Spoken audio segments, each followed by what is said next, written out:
नमस्कार मित्रांनो, मी प्राध्यापक आरवाय गुटुगडे। आज आपण निवडणुकीतील मतदार यादीतील घोटाळा, एक माणूस दोन ठिकाणी कसा उभा राहतो याचा आपण अभ्यास करणार आहे। सांगोला तालुक्यामध्ये हा निवडणूक आयोगाला डायव्हर्ट केलेला आहे, घोटाळा केलेला आहे। याचा आपण अभ्यास डायरेक्ट ब्लॅक बोर्ड वरती बघतोय। आपण डायरेक्ट दाखवतो हे कसा स्कॅम चालू आहे, कशा व्यक्ती उभा राहतात आणि गोरगरीब माणसाचा अधिकार कसा हिरावून घेतला जातो याचा आपण अभ्यास करणार आहे। आणि तुम्ही लक्ष देऊन ऐका, म्हणजे तुमच्या मुलाबाळांच्यावर उद्या आणि तुमच्यावर अन्याय होणार नाही।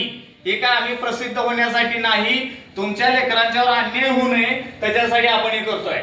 बघा, आपला गोड गैरसमज असा आहे की एवढे एवढे इलेक्शन होतात, लोकसभा, विधानसभा, जिल्हा परिषद, ग्रामपंचायत, नगरपालिका, ह्या इलेक्शन निवडणूक आयोग करतं। महत्वाचं म्हणजे हा तालुका आहे सांगोला, हा तालुका आहे सांगोला। सांगोल्यामध्ये दोन प्रकारच्या निवडणुका होतात, एक शहरी नगरपालिका एक होतात आणि ग्रामीणला एक निवडणुका होतात। ग्रामीण मध्ये कोणत्या होतात? जिल्हा परिषद आणि पंचायत समिती या ग्रामीण मध्ये होतात। आता ग्रामीण मध्ये तुम्हाला सांगतो की एकूण 7 गण आहेत, ग्रामीण मध्ये 7 गण आहेत आणि 14 म्हणजे 7 गट आहेत आणि 14 गण आहेत, बरोबर? म्हणजे 7 गणातील माणूस हा ग्रामीण भागामध्ये कुठेही उभा राहू शकतो। आज तुम्ही जे म्हणताय माणूस कुठेही उभा राहू शकतो, याचाच अर्थ असा ग्रामीण भागातील माणूस 7 गणामध्ये तो कुठेही उभा राहू शकतो, तो शहरात उभा राहू शकत नाही। हा पहिला प्रश्न।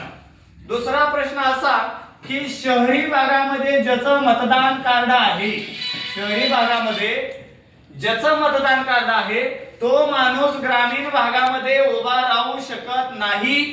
तो शहरामध्ये, सांगोला शहरामध्ये एकूण 11 प्रभाग आहेत, 11 प्रभाग आणि नगराध्यक्ष याच्यासाठी तो अर्ज करू शकतो। पण आपल्या सांगोला तालुक्यातील काही महाभाग संविधानाचे पायमल्ली करणारे असे आहेत की शहरामध्ये सुद्धा त्यांचं मतदान कार्ड आहे आणि ग्रामीण मध्ये सुद्धा मतदान कार्ड आहे। चेतनसिंह तात्यासाहेब केदार यांनी शहरामध्ये सुद्धा त्यांचं मतदान कार्ड आहे आणि ग्रामीणला सुद्धा मतदान कार्ड आहे। पण शहरात जर मतदान कार्ड असेल, आता लोक म्हणतात की कुठेही उभा राहू शकतो, शहरात जर मतदान कार्ड असेल तो 11 प्रभागात कुठेही उभा राहू शकतो, ना जिल्हा परिषदेला नाही। आणि जर जिल्हा परिषदेला त्याचं मतदान कार्ड असेल तो शहरामध्ये नाही, तो 7 प्रभागामध्ये कुठेही उभा राहू शकतो। ही कुठेही उभा राहण्याची झाली व्याख्या, बरोबर? म्हणजे त्या व्यक्तीचं 2 मतदान कार्ड आहे, एकच माणूस आहे, त्यांच्या पत्नीची सुद्धा 2 मतदान कार्ड आहे, एकच व्यक्ती आहे। म्हणजे केदार दाम्पत्यानं निवडणूक आयोगाचा वेळोवेळी केलेला हा वापर आहे। हे लोकांच्या समोर आलं पाहिजे, लोकांच्या समोर आलं पाहिजे, ना की इथं जनतेला, गोर गरीब, रोजगाऱ्या, मजूर, शेतकरी बांधवांना इथं न्याय मिळाला पाहिजे, ह्याच्यासाठी आम्ही तुमच्या समोर आलेलो आहोत। आता बघा कसं हे केला। 2009 साली वासूद ग्रामपंचायतीचा तो माणूस सदस्य होता, बरोबर? वासूद ग्रामपंचायतीचा सदस्य होता आणि त्यानंतर 2016 साली उपनगराध्यक्ष नगरपालिकेमध्ये झाला। म्हणजे 2009 साली इथं मतदान कार्ड होतं हे सिद्ध झालं। 2009 साली ग्रामीण मध्ये मतदान कार्ड होतं हे सिद्ध झालं आणि 2016 साली उपनगराध्यक्ष नगरपालिकेमधून स्वतः होते, बरोबर? हा दुसरा झाला, म्हणजे इथंही दुसरं कार्ड झालं। UFM ही आहे आणि इथं पण UFM, म्हणजे 2009 सालापासून वेगवेगळ्या, म्हणजे एकदा हिथं परत हिथं परत हिथं परत हिथं। आणि समजा सांगोला शहरामध्ये 40,000 लोकसंख्या आहे, उद्या जरी आमदारकी आली तरी हा बिचारा ग्रामीण मधनं लगेच खाली यायला सुद्धा तयार आहे।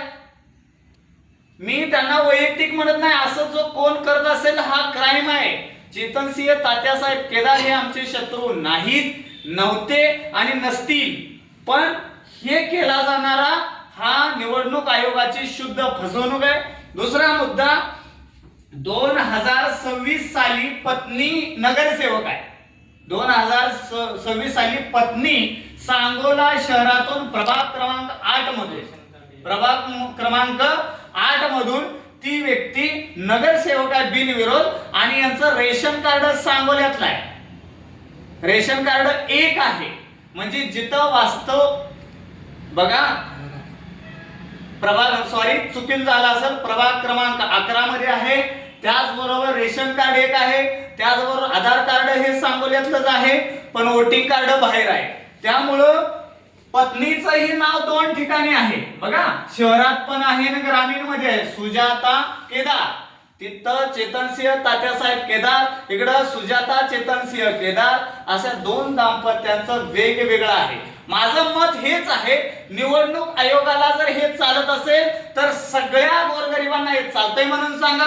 निवडणूक आयोगाला जर हे चालत नसेल तर चेतनसिंह तात्यासाहेब केदार यांचं सदस्यत्व रद्द करावं. या ठिकाणी देवेंद्रजी फडणवीस साहेब, त्याचबरोबर नरेंद्रजी मोदी साहेब, त्याचबरोबर भाजपचे प्रदेशाध्यक्ष, त्याचबरोबर आता जे ग्रामविकास मंत्री यांनी सुद्धा याच्यामध्ये लक्ष देऊन हे पाणी का पाणी दूध का दूध हे करावं लागल आणि भाजप पक्षाला सुद्धा याच्यामध्ये इन्व्हॉल्व व्हावं लागल आणि या व्यक्तीला जर क्राईम असेल तर कठोरातली कठोर शिक्षा ही न्यायालयाने द्यावी अशी आमची विनंती आहे. त्याचबरोबर बघा, स्वतः चेतनसिंह तात्यासाहेब केदार चोपडी गटातून जिल्हा परिषद लढले. म्हणजे बघा, हे कलम नंबर 31 नुसार असं आहे की एकाच व्यक्तीचं 2 ठिकाणी नाव आहे. ती मतदानापासून निवडणूक आयोगापासून माहिती लपवली याच्यासाठी कलम नंबर बघा, प्रत्येक नागरिकाला एकाच मतदारसंघात एकदाच नाव नोंदवता येते. याच्यानुसार त्या माणसाला 1 वर्षाचा कारावास आहे आणि दंड आहे. हे संविधान कलम नंबर 31 सांगतंय आणि कलम नंबर 27 काय सांगतंय, इलेक्शन झाल्यानंतर 15 दिवसाच्या आत आम्ही जिल्हा सत्र न्यायालय पंढरपूर या ठिकाणी याचिका दाखल केलेली आहे. त्याचबरोबर आम्हालाही बोलण्याचं स्वातंत्र्य कधी आहे, कलम नंबर 19 जे डॉक्टर बाबासाहेब आंबेडकरांनी भाषण स्वातंत्र्य, व्यक्ती स्वातंत्र्य, संचार स्वातंत्र्य दिलेलं आहे, या कलमांचा वापर करून आम्ही या ठिकाणी बोलतोय. बघा, आता हा माणूस 2 मतदान कसं करू शकतो, क्राईम कसा आहे हे लोकांच्या लक्षात आलं पाहिजे की 2009 पासून लोकसभा आहे, लोकसभेला ग्रामीण भाग आणि शहरी भाग आहे. आता मतदान कार्ड 2 आहे म्हणल्यावर मत बी 2च, एक शहरी भागातलं, एक मतदान इथलं, एक मतदान इथलं, म्हणजे शाय पुसा लावा चालू करा. म्हणजे भाजप पक्ष असेल किंवा मत लोकसंख्या वाढली का, लोकसंख्या वाढली नाही, लोकसंख्या वाढवली. डॉक्युमेंट 1 माणूस 2 कार्ड, लोकसभेला 2 मत, विधानसभेला 2 मत, जिल्हा परिषदेला सुद्धा उमेदवारी, उद्याच्या ग्रामपंचायतीला सुद्धा उमेदवारी करेल किंवा काय जरी झालं केलं तरी. त्यानंतर नगरपालिकेला उमेदवारी, म्हणजे प्रत्येक ठिकाणी स्वतःची उमेदवारी आणि स्वतःचा. आता हिथं तर मोठा आहे, 2 मत केली असतील म्हणजे निवडणूक आयोगाने त्यांच्या हातात चिठ्ठी दिल्या, प्रभाग क्रमांक याच्यामध्ये जावा, तुम्ही मत टाका. निवडणूक आयोग काय तुम्हाला गाडी घेऊन घरात येणार नाही, चल बाबा उठण मत टाका, नाही. ज्या वेळेला निवडणूक आयोगाने तुम्हाला चिठ्ठी दिली त्यानुसार. आणि बघा, मी कागदपत्री बोलतोय, हा जिल्हा परिषदेचं प्रतिज्ञापत्र आहे, हे नगरपालिका 2016चं सगळं प्रतिज्ञापत्र आहे. याच्यामध्ये जे काय बाबांनो दाखले असतील, सगळं असतील, बरंचसं काय लपवालपवी वगैरे केलेलं आहे हे सुद्धा याच्यामध्ये आहे. दुसरी बाब अशी की जिल्हा परिषद जे प्रतिज्ञापत्र आहे हे सुद्धा दाखल केलेलं आहे. आणि तिसरी गोष्ट, सांगोला नगरपालिकेमध्ये जे काय माहिती आहे ते सुद्धा याच्यामध्ये सर्व याच्यामध्ये दाखवलेले आहे. बघा, सांगोला नगर परिषद सांगोला दाखला देण्यात येतो की मालमत्ता क्रमांक हे तात्यासाहेब केदार यांच्या मालकीचा असून सदरच्या जागेमध्ये शौचालय बांधलेले आहे. मला सांगा, सांगोला नगरपालिकेनं हे दिलंय, कोणी दिलंय? सांगोला नगरपालिकेनं दिलेलं आहे, चेतनसिंह तात्यासाहेब केदार.